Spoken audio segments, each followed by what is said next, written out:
Goeiedag vriende, ons is by dag 5 van hierdie week, so denkings. Dankie dat jy saam met my hierdie week nagedink het oor God en God in jou lewe.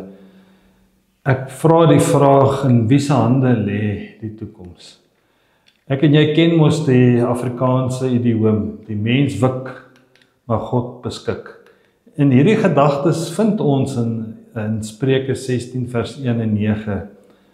Die hart van 'n mens beplan sy pad, maar die Here bepaal sy voetstappe. Of 'n mens kry sy gedagtes agter mekaar, maar die antwoord van die tong kom van die Here af, so sê die Spreukedigter.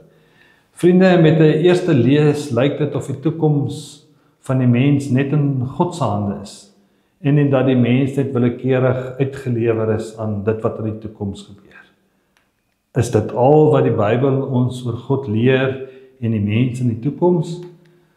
Nee, die Bybel leer vir ons dat daar ook 'n toekomsverwagting meer as een moontlikheid kan realiseer. Dit lees ons in Sefanja. Sefanja beskryf twee lewensperspektiewe oor die toekoms, of die toekomsverwagting wat in die harte van die gelowiges geleef het. Hierdie verwagting word beskryf van die gelowiges wat in Jerusalem moes agterbly en die val van Jerusalem beleef.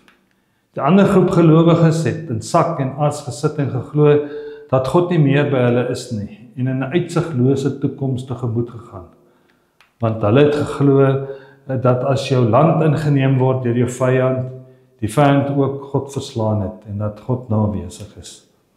Maar ons lees in Sefanja die geloofsperspektief van 'n ander groep gelowiges.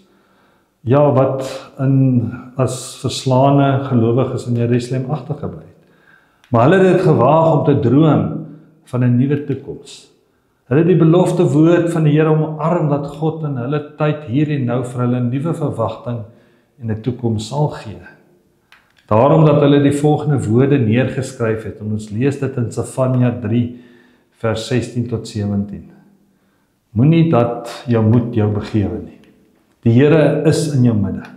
God verheug hom met blydskap oor jou. Hy maak jou stil met sy liefde. Die vraag is, in wie se hande lê die toekoms? Natuurlik, die toekoms lê in God se hand, want God bepaal die voetstappe van die gelowiges. Maar in dieselfde asem lê die toekoms ook in die hande van jou en my, ons as gelowiges, wat nou hier bly glo, bly volhard in die geloof. Ons lewens inrig volgens God se koninkryks eise om hier en nou in 'n toekomsverwagting te leef.